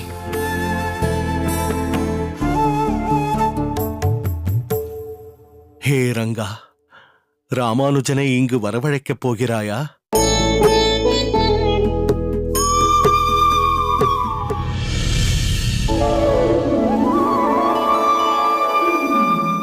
ஹே பவிஷ்யதாச்சாரியரே, ஆச்சாரிய குல திலகரே, நீர் இந்த அடியவனின் உள்ளக்குறிப்பை ஏற்றுக்கொண்டு விட்டீரா? அதி சீக்கிரமே இங்கு ஸ்ரீரங்கம் எழுந்தருள வேண்டியது அவசியம் என்று உணர்ந்துதான் பாடசாலை படிப்பை போதும் என்று முடித்துக் கொண்டீர்களா? மொத்தத்தில் இந்த வயதான சந்நியாசியின் உள்ளத்தை அனுசரித்தீர், அது போதும். உம் வருகையால் இந்த ஸ்ரீரங்க நகரம் மேலும் புகழ் பெறப் போகிறது. இன்னல்கள் தொலைந்து பாதுகாப்பு அடையப் போகிறது. சம்பிரதாயம் எங்கும் காலூன்றி செழிப்படையப் போகிறது. இது அனைத்தும் அடியேனின் அகக்கண்ணின் முன் பசுமையாய் தெரிகிறது. சுவாமி, அடியேன் தாசன்.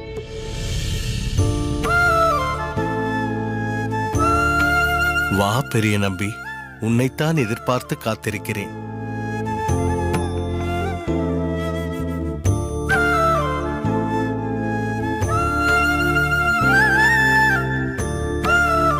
கைங்கரிய சிரேஷ்டனாய் திகழ்வாய்.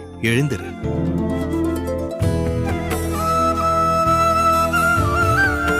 சுவாமி, தாங்கள் அவசரமாக அழைத்ததாக மலராண்டான் தெரிவித்தான். ஆம் பெரிய நம்பி, அவசரம்தான். உன்னால் ஒரு உபகாரம் உடனடியாக முடிக்கப்பட வேண்டியிருக்கிறது. நீ மிகவும் துரிதமாக செயல்பட வேண்டும். சுவாமி, ஆணையிடுங்கள். அதை உடனே செய்து முடிக்க சித்தமாக இருக்கிறேன். அழகிய மணவாளனின் உற்சவம் ஏதாவது பிரத்யேகமாக நடத்தப்பட வேண்டுமா? அல்லது தங்களின் காலட்சேபம் அரங்கனின் திருச்சுற்றில் முன்பு போல் நடைபெற ஆவண செய்ய வேண்டுமா? எதுவாக இருந்தாலும் சொல்லி அருள வேண்டும். ஆனால் காலட்சேபத்திற்கு தங்கள் உடல் ஒத்துழைக்குமா என்று யோசித்துக் கொள்ளுங்கள் சுவாமி. இல்லை இல்லை, அடியேனின் காலட்சேபம் என்பதை விட ஒரு முக்கியமான சிரேஷ்டரின் காலட்சேபத்தைத்தான் அரங்கன் பெரிதும் எதிர்பார்த்து காத்துக் கொண்டிருக்கிறான். அதன் பிறகு நீ என்ன சொன்னாய்? அழகிய மணவாளனின் உற்சவம் என்றுதானே சொன்னாய். அதில் ஒரு சிறு திருத்தம். ஒரு உன்னத மகானுபாவரின் வருகை இந்த ஸ்ரீரங்கத்தில் நிகழ இருக்கிறது. அதுதான் ஒரு பெரிய உற்சவமாக நடத்தப்பட வேண்டும். உன்னத மகானுபாவரா, தாங்கள் தாங்கள் யார் வரவை பற்றி சொல்கிறீர்கள் சுவாமி? ராமானுஜன். ராமானுஜன் என்ற உன்னத மகானுபாவரைத்தான் சொன்னேன். மற்றவர்களைப் போல் அந்த உத்தமன் அடியேனுக்கு ஒரு சாதாரணமானவனாக தோன்றவில்லை. ராமானுஜனை என்று காஞ்சியம்பதியில் பார்த்தேனோ அன்றே அடியேன் தீர்மானித்து விட்டேன். இதோ இந்த அர்ச்சா விக்கிரக திருமேனியில் உறையும் பவிஷ்யாச்சாரியரே ராமானுஜன் என்று உறுதிப்பட தெரிந்து கொண்டேன். இது பற்றி முன்பே ஒருமுறை உன்னிடமும் திருக்கச்சி நம்பியிடமும் ரகசியமாய் மறைமுகமாக தெரிவித்திருக்கிறேன். ஆம் சுவாமி, இப்பொழுது ஞாபகத்திற்கு வருகிறது. ராமானுஜனே வருங்கால நம் சம்பிரதாய நம்பிக்கை நட்சத்திரம் என்றும் எதிர்கால பொக்கிஷம் என்றும் ஸ்லாகித்து சொல்லியிருக்கிறீர்கள். அத்தனை பெருமைகளை உடைய ராமானுஜன் உடனடியாக அடியேனிடம் வரவேண்டும். அதற்கு நீ உடனே காஞ்சியம்பதி சென்று அவனிடம் அடியேனின் உள்ள கருத்தை தெரிவித்து உடன் அழைத்து வர வேண்டும். அவசியம் செய்து முடிக்கிறேன் சுவாமி. ஆனால் என்ன ஆனால்? முன்பு ராமானுஜனை இங்கு அழைத்து வருவதாக பெரிய திருமலை நம்பிகளும் திருக்கச்சி நம்பியும் தெரிவித்தும் தாங்கள் அதற்கு ராமானுஜனின் படிப்பை காரணம் காட்டி தவிர்த்து விட்டீர்கள். இப்போது தாங்களே அவரை அழைத்து வா என்று சொல்வது வியப்பாயிருக்கிறது சுவாமி. ஓ, உனக்கு இன்னும் விஷயமே தெரியாது அல்லவா? சொல்கிறேன். இப்போது ராமானுஜன் பாடசாலையில் கல்வி பயிலவில்லையாம். யாதவ பிரகாச மாயாவாதி சந்நியாசியிடமிருந்து பிரிந்து வந்து சில காலங்களாகிறதாம். தாங்கள் கேள்விப்பட்ட விஷயம் உண்மையானதுதானா சுவாமி? முழுக்க முழுக்க உண்மை. காஞ்சியம்பதி வரதன் சன்னதி பட்டர் சுவாமி இங்குதான் வந்திருக்கிறார். அவர் மூலமாகத்தான் இவ்விஷயத்தை அறிந்தேன்.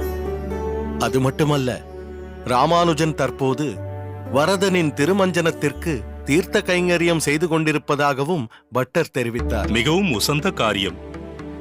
வரதனின் திருமேனிக்கு ஆலவட்டம் சுழற்றி திருக்கச்சி நம்பி குளிர்விக்கிறார் என்றால் ராமானுஜன் வரதனின் நீராட்டத்திற்கு தீர்த்த கைங்கரியம் செய்கிறாரா? கொண்டாடத்தக்க சிறந்த பணி. ராமானுஜன் இத்தேகம் பெற்ற பயனைத்தான் செய்து கொண்டிருக்கிறார். அற்புதமான பணியில் ஈடுபட்டிருக்கிறார். மிகவும் அழகாய் சொன்னாய் பெரிய நம்பி. ஆனால் அத்தேகத்தை மேலும் பூரணத்துவம் அடையச் செய்ய அடியேன் ஆசைப்படுகிறேன். என்ன புரியவில்லை? ராமானுஜனை அடியேனின் அருகாமையில் வைத்து அவனுக்கு பஞ்ச சம்ஸ்காரங்களை செய்து நல்லாசிகளை வழங்கி எதிர்கால சம்பிரதாய பிரவர்த்தகர் இவர்தான் என்று பிரகடனப்படுத்தப் போகிறேன். இந்த யமுனை துறைவனுக்கு அடுத்ததாக பெரிய நம்பியான நீயும் உன்னை அடுத்து ராமானுஜனும் இச்சம்பிரதாய விருட்சத்திற்கு நீரூற்றி வளர்த்து எங்கும் அனைவருக்கும் நிழல் தரும்படியும் பல உபகாரங்களை செய்யும்படியும் ஆக்க வேண்டும் என்று விரும்புகிறேன். மேலும் சம்பிரதாயத்தின் சில நுணுக்கமான விஷயங்களையும் திராவிட தமிழ் வேத தாத்பரியங்களையும் தெளிவுபட எடுத்துரைக்கவும் ராமானுஜனை அடியேன் உடனே காண விரும்புகிறேன். தங்களின் விருப்பத்தை உடனே பூர்த்தி செய்ய வேண்டியது அடியேனின் தலையாய கடமை சுவாமி. தங்களிடம் ஓர் வேண்டுகோள். சொல் பெரிய நம்பி. பெரிய பெருமாளை மனதில் கொண்டு தாங்கள் இயற்றி அருளிய ஸ்தோத்திர ரத்தினம் என்ற உன்னத ஓலைகளை அடியேனிடம் அளித்திட வேண்டும். ஓலைகளை ரட்சையாகக் கொண்டு ராமானுஜனை ஸ்ரீரங்கம் அழைத்து வந்து தங்களிடம் சேர்ப்பிக்கிறேன்.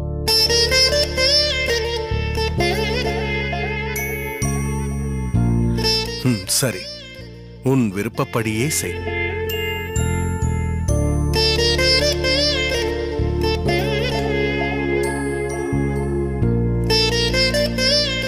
பெற்றுக்கொள் பெரிய நம்பி. உன் உபகாரம் நல்லபடியாய் நடக்கட்டும்.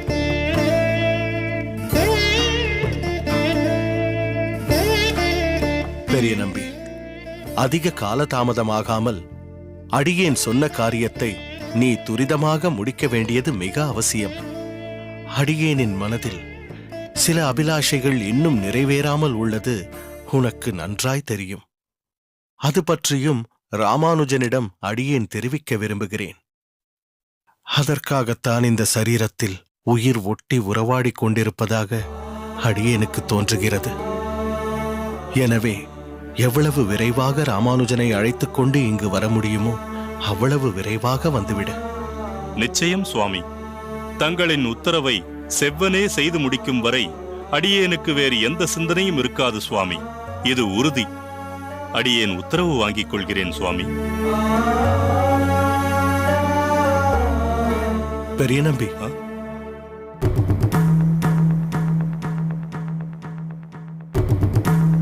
என்ன சுவாமி? ஒன்றுமில்லை. உன் காரியம் வெற்றி அடையட்டும். ராமானுஜனோடு விரைந்து வா. தாசன் அடியேன்.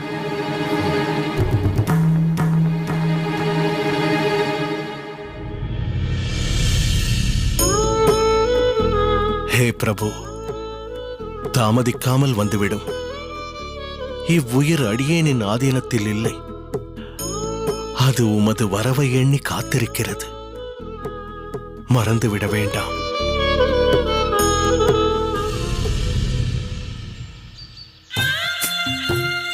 என்ன சாரதி, இப்பொழுதெல்லாம் ஏகத்திற்கு புஷ்பங்கள் வர துவங்கி இருக்கிறது, அதுவும் விதவிதமான புஷ்பங்கள். ஆமாங்க சாமி, உங்க நந்தவனத்துல பூத்த பூக்கள் தான் இது. இதை தவிர வேறு வகையான பூக்களும் பூத்துக்கிட்டு இருக்கு. ஹனிச்சம்பு, குவளைப்பூ, குடச்சம்பு, சிறுவினைப்பூ, கருவிளம்பூ, கொகுடிப்பூன்னு இன்னும் ஏகத்துக்கு இருக்கு. ஆச்சரியமாக இருக்கிறதே, இவை அனைத்தும் நம் நந்தவனத்தில் பூக்கிறது. ஆமாங்க சாமி, நீங்க நந்தவனத்துக்கு இப்பெல்லாம் வரது குறைஞ்சிருச்சே. ஆனா இந்த மடத்திலேயே ராத்திரி முழுக்க தங்குறீங்க. இப்பெல்லாம் நம்ம நந்தவனத்துக்கு புஷ்ப கைங்கரிய சேவை செய்யறதுக்காக நிறைய பேர் வர ஆரம்பிச்சிட்டாங்க. அப்படியா? என்ன அப்படியேன்னு கேக்குறீங்க சாமி? யானையோட பலம் யானைக்கே தெரியாதுன்னு சொல்லுவாங்க. அது போலதான் உங்களோட கீர்த்தி உங்களுக்கே தெரியல சாமி. திருக்கச்சி நம்பி சாமிகள்னு சொன்னாலே அத்தனை மரியாதை. நீங்க வரதனுக்கு புஷ்ப கைங்கரியம் செய்யறீங்கன்னு தெரிஞ்சு பலரும் நந்தவனத்துக்கு சேவை செய்ய வந்திருக்காங்க. அது மட்டும் இல்ல சாமி, என்கிட்ட சாமிகள் எப்போதும் பாசுரம் பாடியபடியே சேவைகள் செய்வாராமே. நீதான் அவரு கூட இருக்கியே, அதனால உனக்கும் அந்த பாசுரங்கள் தெரிஞ்சிருக்கும். நீ அந்த பாசுரங்களை எங்களுக்கும் சொல்லேன்னு நித்தியபடி என்கிட்ட கேட்டுக்கிறாங்க. அப்படியா? மிகவும் மகிழ்ச்சியாக இருக்கிறது. வரதன் யாரையும் கைவிடுவது இல்லை. யாராவது ஒரு சிறு சேவையை செய்தாலும் அவர்களுக்கு மேலும் பல சேவைகளை செய்யும் வாய்ப்பை ஏற்படுத்தி கொடுப்பார். அடியேனிடம் பலர் கேட்பதுண்டு, நீங்கள் உங்கள் தாய் தந்தையரை விட்டு அனைத்தையும் துறந்து இங்கு கோயிலில் பகவானுக்கு கவரி வீசுவதையும் புஷ்பங்கள் தொடுப்பதையும் கைங்கரியமாக செய்து கொண்டிருக்கிறீர்களே, இதனால் உங்களுக்கு வரதன் என்ன கொடுப்பான் என்று கேட்பார்கள். இப்பொழுது செய்து கொண்டிருக்கும் சேவையை அதிகரித்து மேலும் சில சேவைகளை அடியேனுக்கு வரதன் கொடுப்பான் என்று சொல்லுவேன். பகவானுக்கு சேவை செய்யும் பலனே மேலும் பல சேவைகளை செய்ய வாய்ப்பு கிடைப்பதுதானே. வைகுண்டத்திற்கே சென்றாலும் சரி, அங்கும் பகவானுக்கு சேவைதானே செய்ய போகிறோம். பக்திக்குண்டான பலனும் சரி, சரணாகதிக்கான பலனும் சரி, மேலும் மேலும் பகவானின் சேவையும் கைங்கரியமும் கிடைப்பதுதானே. ஆனால் மக்கள் இதை புரிந்து கொள்ளாமல் பகவானிடம் என்னவெல்லாமோ வேண்டுகிறார்கள். எவ்வளவு பெரிய அறியாமை இது!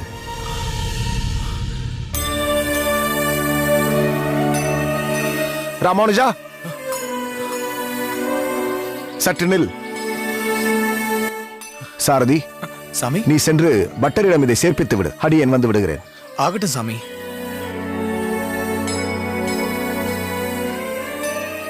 என்னவாயிற்று ராமானுஜா? உனக்கு உடல்நிலை சரியில்லையா? அப்படியெல்லாம் ஒன்றுமில்லை சுவாமி. இல்லையே, பொதுவாக நீ எந்த காரியம் செய்தாலும் சிரமப்படாமல் அல்லவா செய்வாய்? இப்பொழுது பார்த்தால் மூச்சு இறைக்கிறது, உன் உடலெல்லாம் வியர்த்தல்லவா இருக்கிறது. உடல் சௌகரியப்படவில்லை என்றால் சற்று ஓய்வெடுத்துக் கொள்ள வேண்டியதுதானே. இந்த உடலே பகவத் சேவைக்காகத்தானே சுவாமி. பிறகு எதற்காக ஓய்வெடுக்க வேண்டும்? அது ஒன்றுமில்லை. சாலை கிணற்றுக்கும் கோயிலுக்கும் மீண்டும் மீண்டும் சென்று வருவதால் சற்று மூச்சு வாங்குகிறது, அவ்வளவுதான். என்ன, மீண்டும் மீண்டும் செல்கிறாயா? எத்தனை முறை சென்று வந்தாய்? ஆமாம், இது எத்தனாவது குடம்? 10வது குடம் சுவாமி. என்ன, 10வது குடமா? ஆம் சுவாமி. ராமானுஜா, பகவானின் சேவை கிடைப்பதுதான் நாம் சேவை செய்வதற்கான பலன் என்று இப்பொழுதுதான் சாரதியிடம் சொல்லிக் கொண்டிருந்தேன். அதற்காக அந்த சேவையை ஒரே மூச்சாக செய்து நம் உடலை வருத்திக் கொள்ள வேண்டும் என்பது இல்லை. அதை வரதனும் ஏற்க மாட்டான். பிறகு ஆரோக்கிய குறைவு ஏற்பட்டு தேகம் படுத்து விட்டால் 2-3 தினங்களுக்கு இப்பொழுது செய்து கொண்டிருக்கும் சேவையை செய்ய முடியாமல் போய்விடாதா? அடியேன் உன்னை தீர்த்த கைங்கரியம் செய்ய சொன்னேன். அதற்கு நித்தியப்படி 3 குடமே போதுமானது. நீ எதற்காக 10 குடம் ஜலத்தை கொண்டு வந்து கொடுக்கிறாய்? பற்றாமல் போய்விடக் கூடாதல்லவா?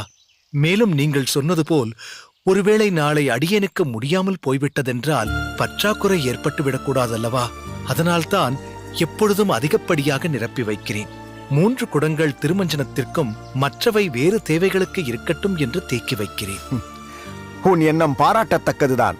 அதற்காக உன் ஆரோக்கியத்திலும் கவனம் வைத்துக் கொள்ள வேண்டாமா? உன்னிடம் அடியேனுக்கு பிடித்த விஷயமும் இதுதான். நீ எந்த ஒரு சேவையை எடுத்துக்கொண்டாலும் அதில் பூரணமாக உன்னை ஐக்கியப்படுத்திக் கொண்டு பக்தி ஸ்ரத்தையுடன் செய்கிறாய். இப்படிப்பட்ட ஒரு மாணவனை யாதவ பிரகாச சுவாமிகள் இழந்திருக்கிறார். சுவாமி, நேற்று நீங்கள் திருப்புட்குழி சென்றிருந்தீர்களே, யாதவ பிரகாச சுவாமியை சந்தித்தீர்களா? அவர் அடியேனை பற்றி ஏதாவது வினவினாரா? அவரை சந்தித்தேன். உன்னை பற்றியே பேச்சே எடுக்கக்கூடாது என்பதில் மிகவும் திண்ணமாக இருக்கிறார் யாதவ பிரகாசன். அடியேனும் மறைமுகமாக என்னவெல்லாமோ கேட்டு பார்த்தேன். உன்னை பற்றி பேசுவதையே அவர் தவிர்த்தார். அடியேன் மீது அவருக்கு அவ்வளவு வெறுப்பா? வெறுப்பில்லை ராமானுஜா, பயம். ஏதாவது ஒரு சூழலில் மீண்டும் ராமானுஜன் நம் பாடசாலைக்கு வந்து விடுவானோ என்ற பயம். அந்த பயம் ஒரு விதத்தில் நல்லதுதான். உன்னுடைய வாதங்களும் விளக்கங்களும் யாதவ பிரகாசரை பல முறை அதிர்ச்சிக்குள்ளாக்கி இருக்கிறது. ஆனால் இவை அனைத்தும் அவருடைய நன்மைக்கே என்பதை அவர் புரிந்து கொள்வார். என்றாவது ஒரு நாள் நிச்சயம் அவர் உன்னை தேடி வருவார். அந்த காலம் வெகு தூரத்தில் இல்லை ராமானுஜா. அதனால் யாதவ பிரகாசரின் தற்போதைய நிலையை நினைத்து நீ கவலை கொள்ள வேண்டாம். அவர் உன்னை ஒதுக்கியதால் தான் இந்த கோயிலில் உனக்கு பகவத் சேவை கிடைத்திருக்கிறது. இன்னும் மரதனின் சேவையில் என்னவெல்லாம் கிடைக்கப் போகிறதோ யார் கண்டார்?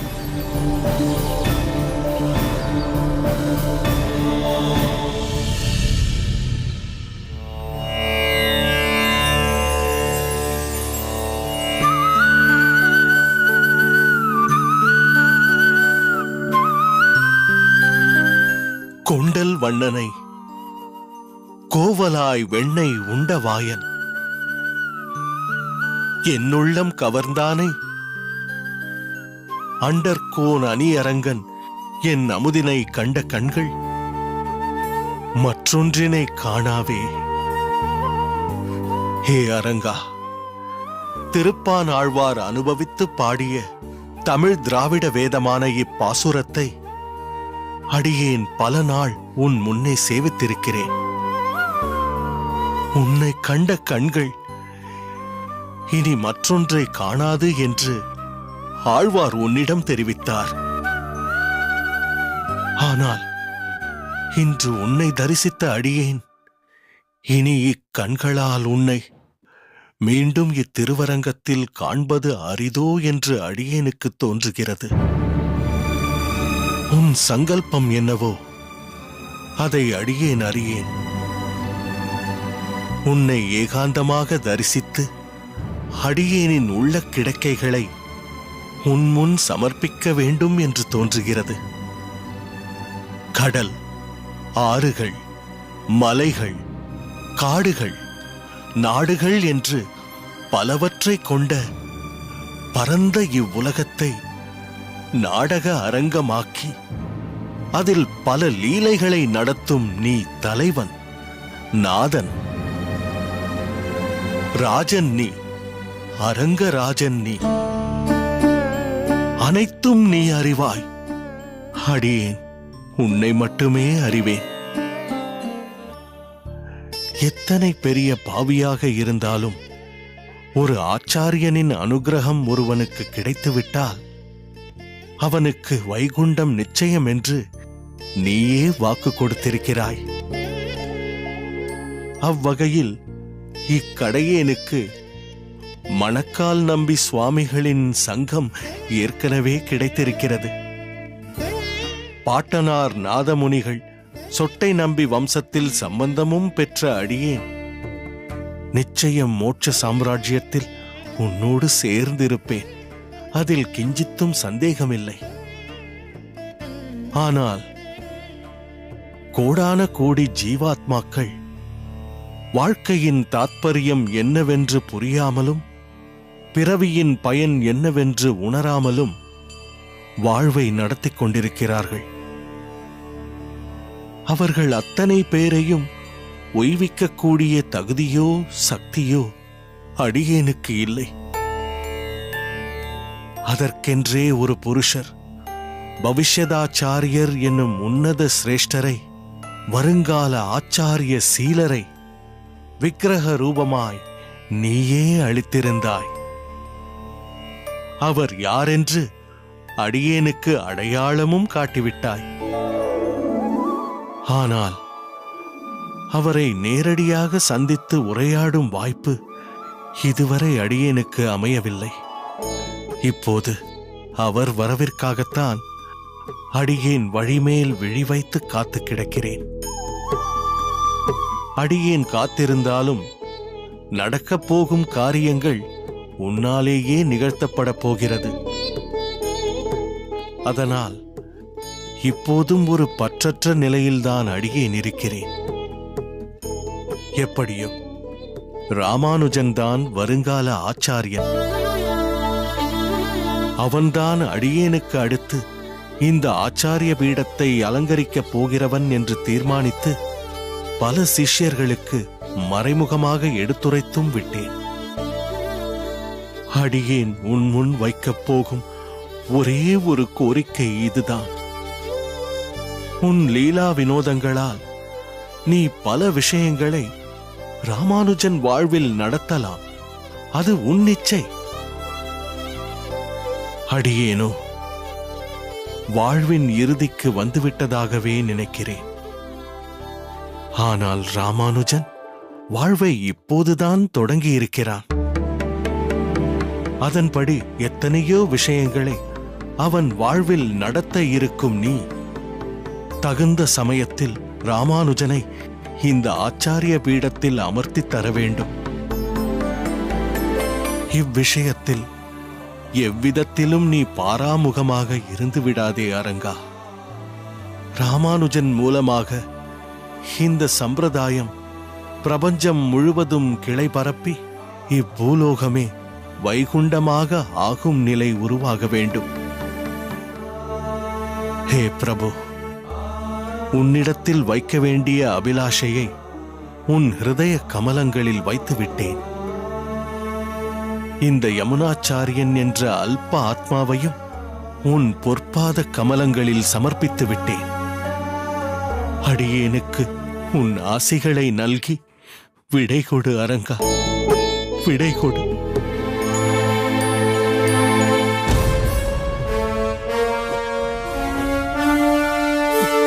சுவாமி, சுவாமி, சுவாமி என்ன ஆயிற்று? சுவாமி என்ன ஆயிற்று? சுவாமி, சுவாமி, சுவாமி, சுவாமி என்ன ஆயிற்று? சுவாமி, சுவாமி, சுவாமி, சுவாமி, சுவாமி என்ன ஆயிற்று? சுவாமி, என்ன ஆயிற்று? சுவாமி, சுவாமி, சுவாமி, என்ன ஆயிற்று? சுவாமி, சுவாமி என்ன ஆயிற்று?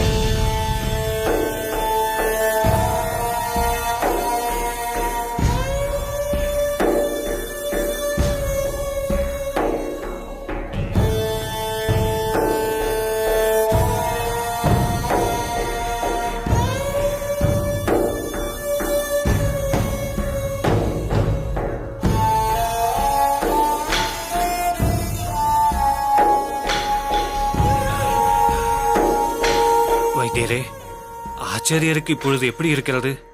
என்னவென்று சொல்வது? இனி அரங்கன் திருவுள்ளம் பற்றினால்தான் உண்டு. வைத்தியரே, தாங்கள் என்ன சொல்கிறீர்கள்? மனதை திடப்படுத்திக் கொள்ளுங்கள். நாடி வெகுவாக குறைந்தபடி இருக்கிறது. அடியேனால் ஏதும் செய்வதற்கில்லை. வேண்டப்பட்டவர்கள் அனைவருக்கும் தெரிவித்து விடுங்கள்.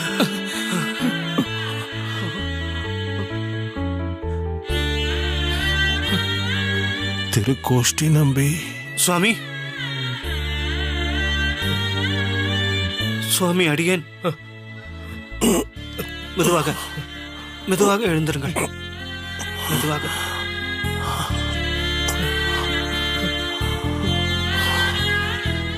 என்ன செய்கிறது சுவாமி? வேதனை அதிகரிக்கிறதா? அதெல்லாம் ஒன்றுமில்லை. அடியேன் சாதாரணமாகத்தான் இருக்கிறேன். திருக்கோஷ்டி. சுவாமி, அடியேன் பெரிய நம்பி வந்து விட்டானா? ராமானுஜன் வந்து விட்டானா? பெரிய நம்பி ராமானுஜனை அழைத்து வந்து விட்டானா? இல்லை சுவாமி, இன்னும் வரவில்லை. விரைவில் வந்து விடுவார்கள் சுவாமி. விரைவாக வந்தால் நன்றாக இருக்கும். ஆனால் எதுவரை வந்திருப்பார்கள் என்று ஒரு தகவலும் இல்லையே.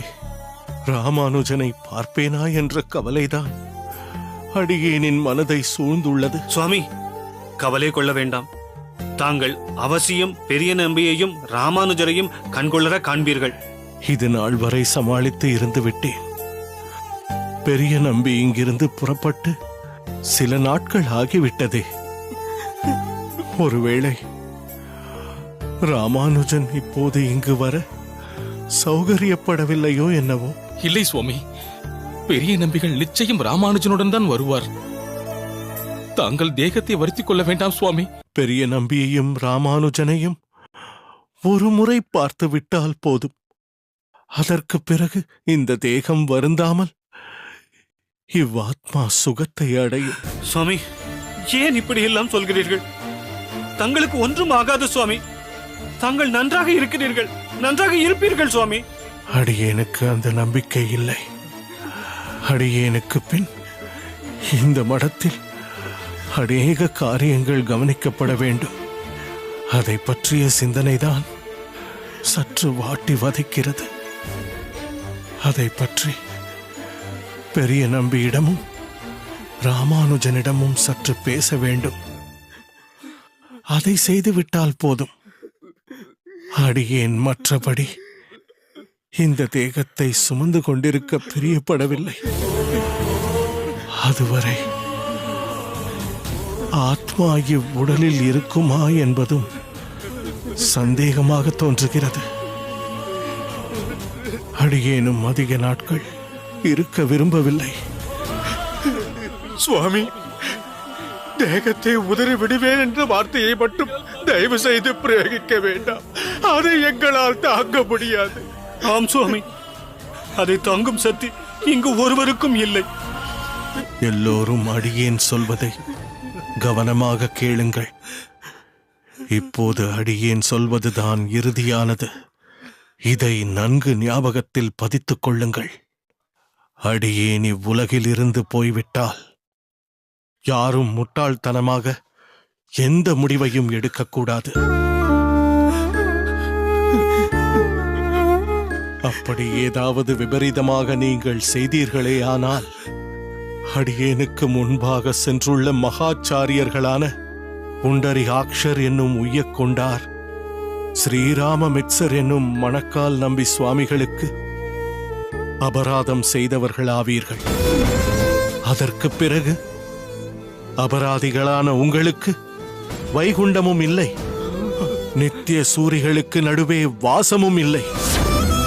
இது அடியேனின் தீர்மானமான கருத்து. அடியேன் இல்லாத நிலையில் இந்த சம்பிரதாயத்தை எப்படி அபிவிருத்தி செய்யலாம் என்று யோசியுங்கள். பூர்வாச்சாரியரின் அபிலாஷைகளை எப்படி, யார் மூலம், எந்த வகையில் பூர்த்தி செய்யலாம் என்று ஆலோசியுங்கள். சுவாமி, எங்களை க்ஷமிக்க வேண்டும்.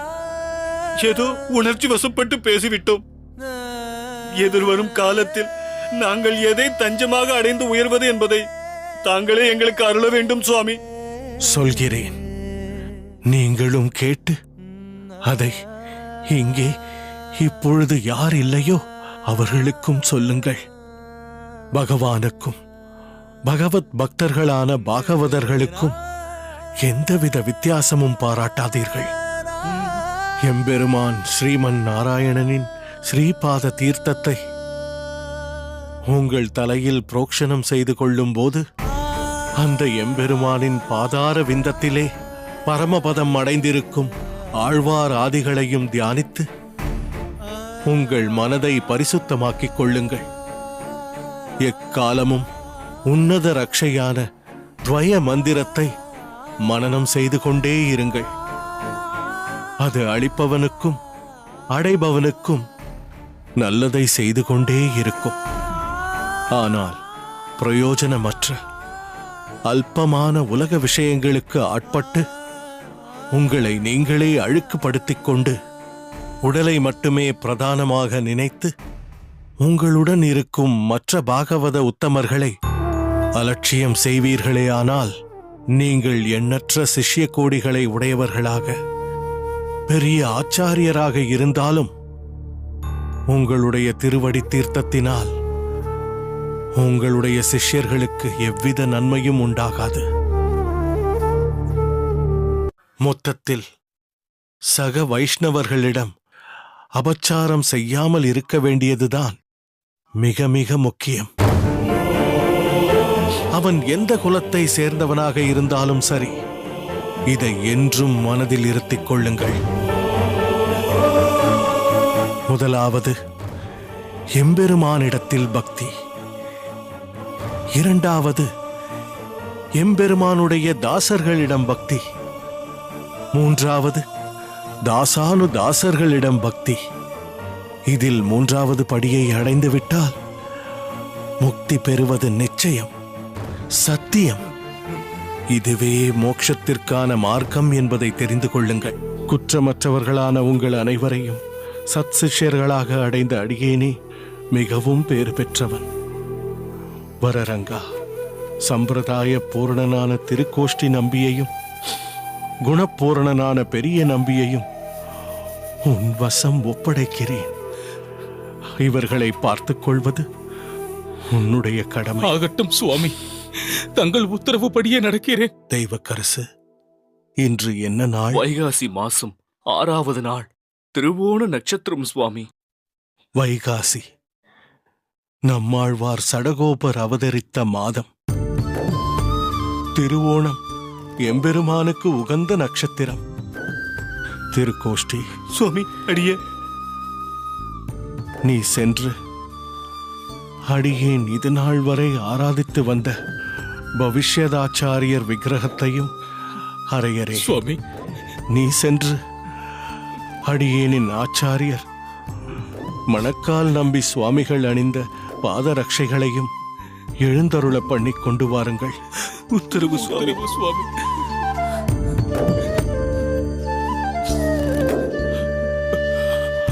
தெய்வவாரி சுவாமி, நீ சென்று ஸ்ரீபாத தீர்த்தம் சேகரித்து வைக்கப்பட்டுள்ள வட்டிலை எடுத்துக்கொண்டு வா. உத்தரவு சுவாமி.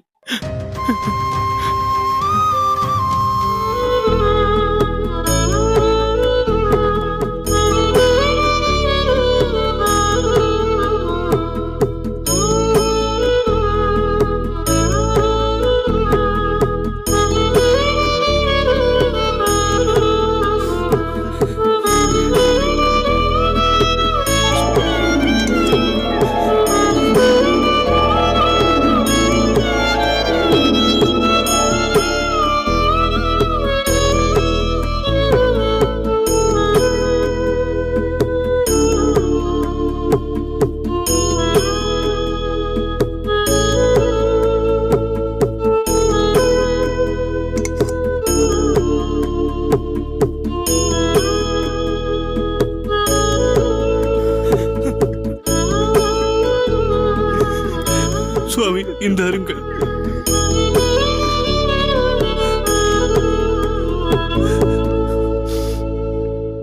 ஹே பிரபு, தங்களின் வருகைக்காகத்தான் காத்திருந்தேன்.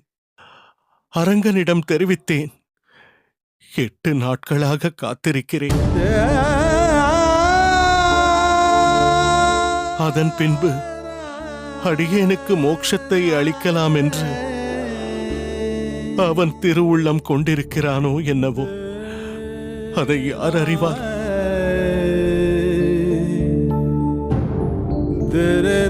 8 நாட்கள் முடிந்தும் விட்டது.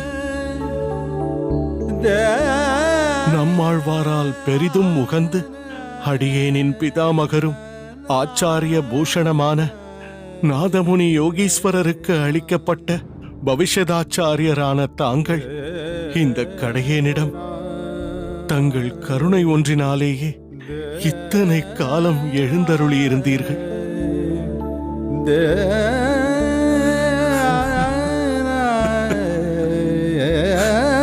ஸ்தூலமாக தரிசிக்க காத்திருந்த காலம் முடிந்து விட்டதாகவே அடியேன் கருதுகிறேன் சுவாமி. அடியேனுக்கு விடை கொடுங்கள் சுவாமி, விடை கொடுங்கள்.